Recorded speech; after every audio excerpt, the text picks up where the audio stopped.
Hey everybody, it's Abby. Welcome back to the channel. Welcome if you're new. Let me move this mic a little closer. Sometimes you can hear me, sometimes you can't. But hey everybody, it's Abby. Welcome back to the channel. Welcome if you're new. Today I'm going to be doing the next month's update on my debt payoff and savings plan type of thing. I'm not sure exactly what you would call this. Basically, I'm trying to pay off my debt using the debt snowball method and save up to buy a house. So this past month I almost had a good problem in the budget. Basically, I found a house that I really liked, but it just wasn't feasible with the monthly payment, so it really stinks. But I'm sure there'll be something else that comes along and I'll be able to save up a little more in the meantime for a bigger down payment, because the bigger down payment, the less monthly payment. So, you know. So basically what I've done with this, I'll link below my other videos if you haven't seen those, but I'll just catch you up for now. So I am paying off my credit card, my 2 credit cards, and my 1 student loan. So basically how I am doing this, I am doing the debt snowball method. So what I did was I went through my budgeting app. I just kind of played it by ear for a few months and budgeted as I went. That way it would track my spending on everything, and I would know like an average over the past 6 months or 2 or 3 months, however you want to do that. And it would tell you what you spend in each category, so you can make your budget according to that. That way you don't undercut yourself or you don't give yourself too much in one area. So like if you notice that you're spending less money on groceries and you use more coupons or whatever, then you can take that extra and put it to something else. That way you don't have excess in that budget category that you could be using elsewhere. Or vice versa, if you are spending more somewhere else, then you like more on gas per se. So like if you're traveling a lot more, then you can account for that in your budget and you don't under budget each month. So I did that for the past couple months and looked through it and made my budget based on the averages that I spend, and accounted for just a little bit extra and everything to make sure that I was okay. And then I also included in that like my like spending money and savings and my tithing for church, and yeah, I think that's about it. And then I have like a separate savings thing for emergencies. So. And also with the income too, I work hourly in retail, so I don't have a salary or like a set amount of hours each week. So you have to account for also if you're in that kind of situation or you don't have like a steady like predictable income. I just averaged my income over the past few months, and I took into account also that some months I'll have more and some months I'll have less. So like right now, in end of October, we're going into November, it's going to be the shopping season, so we're going to get more hours, possibly overtime, hopefully overtime. Why do I look gray in the viewfinder? I'm not gray. It's weird. Anyways, that's not the point. I'm not doing a makeup video right now, I'm doing a talking video. So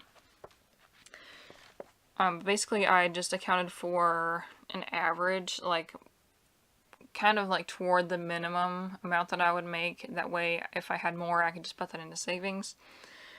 So I took my average income and then budgeted out by each paycheck, so I could pay it every 2 weeks, usually one kind of toward the beginning of the month, one kind of toward the end.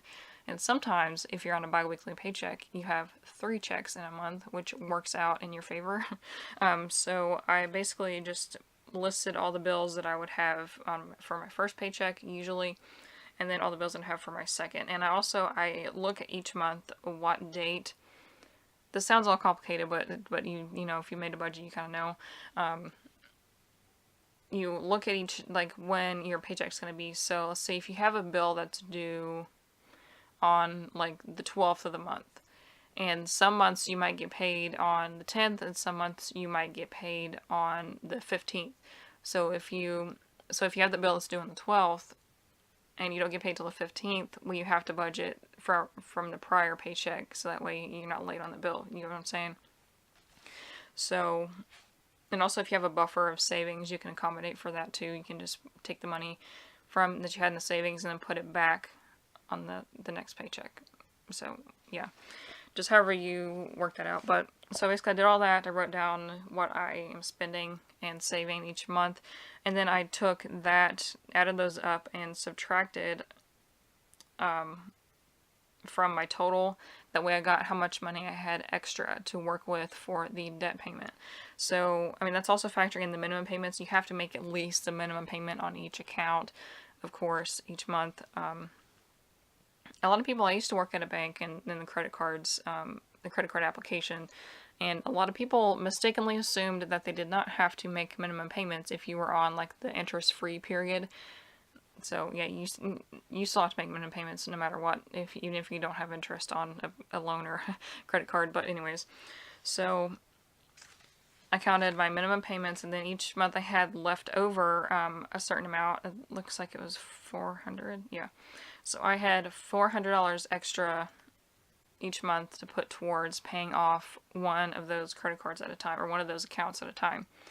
You may not have that much extra. You may have more than that extra. Even if you only have $20 extra a month, that still will work with this plan. So basically you take that and you figure out which account that you're going to pay off first. So usually the Snowball, the way it works is you start with the lowest balance and then work your way up to the biggest balance. But sometimes that doesn't work out in your favor, and I'll explain how that works in my situation. So I have credit card number 1 and credit card number 2. Credit card number 1 had a low balance. Well, it's not low balance, but it's lower than the rest of the accounts. So, but it was accruing interest, so I get interest charged each month. It's like $30 a month in interest or something. But the credit card number 2 had a higher balance, almost twice as much of a balance as credit card number 1, but it was not accruing interest yet.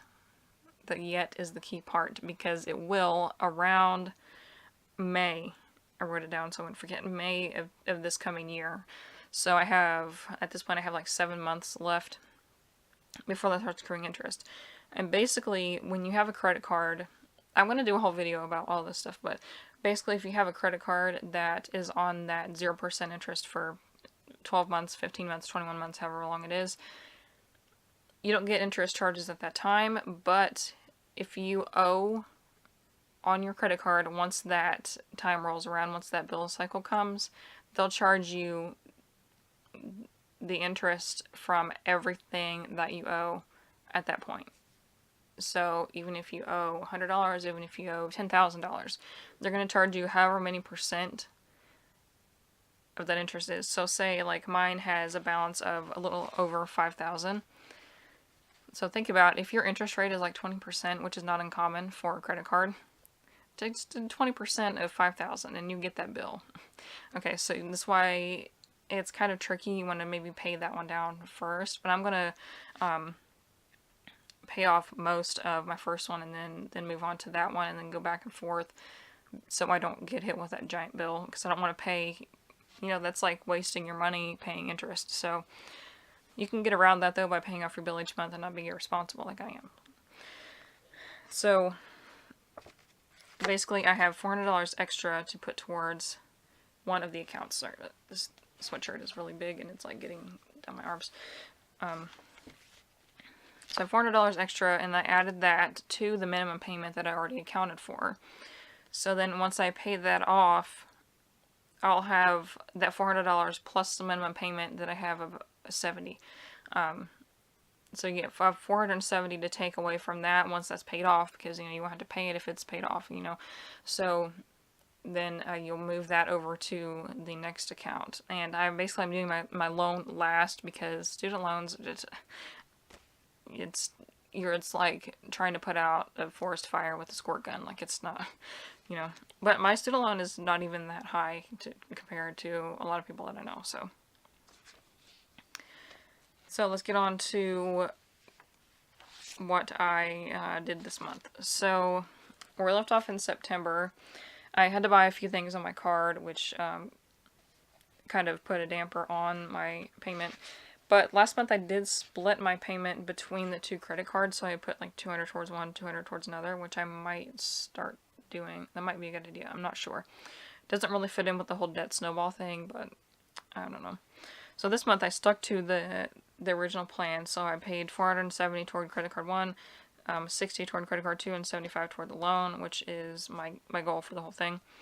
And then I put $130.30 in savings. So my debt balance total right now is $10,816.78. And then my savings balance is $1,063.89.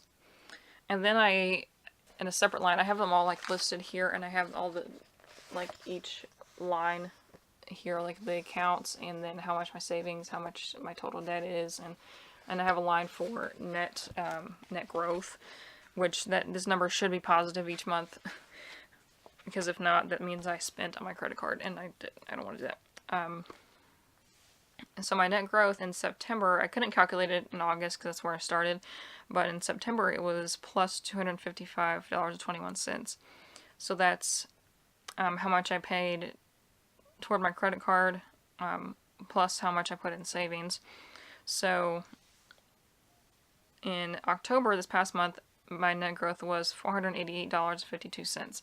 And that's also subtracting like my interest charges, because your debt balance will fluctuate each month as you pay it off, but you'll also get interest charges, which bring it up. And then if you have to buy something on it, it goes up too. But this month I couldn't put as much in my savings as I wanted to, because I need to get a business checking account, but basically I buy stuff for my business, which I link below, and I was trying to like keep that separate in my budget and not like have that a part of my other stuff, but I had to, but then that was going to make my budget wrong if I just kept that category negative if I spent for my budget, so, or I spent for my business, so I had to take out of my savings to account for that in my budget, which stinks, but that's the way I've got to do it. But hopefully I'll get a big tax break for that, for spending for my business. So and just basically my budget was going to be wrong if I had money that was just not there, you know. But it works in my head, so I don't know if anybody if that makes sense to you. So I also I wrote like a couple sentences each month about what happens, so that way I can remember and then like adjust for in the future. So this month I wrote, getting on track, did not save as much as I wanted. I needed oh yeah, that's what I forgot. I needed shoes and didn't want to charge them. And the next several paychecks that I get should have overtime, which is true. So yeah, I had to buy new shoes. I bought a pair on my credit card from Amazon. They ended up not fitting, so I sent them back, so it didn't even count toward my, you know, I got a refund, so, and then I bought a pair on my, my debit card, so out of my bank account. I had some extra saved up too. I had like $60 in savings, like, or $60 towards saving, or spending money. Why do I keep saying saving? Spending money.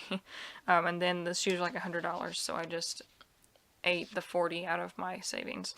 So overall, I did pretty good this month. I'm just going to keep working at it, hopefully maybe save some more, and I'll have more to work with. I'm going to try to buckle down this next couple months, because I'm going to get that holiday overtime, and I also get a Christmas bonus too, which is nice. Most companies don't do that anymore. I think it's only going to be like $100, but still, that's pretty nice. And it's like $100 for every year you've worked there too. So if people work there for like 20 years, you get $2,000. That's crazy that you would get that big of a bonus, especially now. Like, they don't even want to pay people minimum wage. But anyway, that is it. I'm going to just, yeah, like I said, like I started to say, I'm going to like tighten my belt and get ready to save a lot more these next couple months, and hopefully not get sucked into like Black Friday and stuff. I might get some makeup that I've been eyeing to do for my channel. I don't really need any clothes or anything, so yeah, I don't know. That's about it. So let me know what you think. I'm going to stop rambling, and like this video if you like these kind of videos, and let me know what you think. If you're doing the debt payment, like the debt payoff plan too. Now, if you people have commented on my previous videos and said that they are trying to do it too, or they have done it already, which is amazing. So good luck if you're trying, and I will see you in the next one. Bye.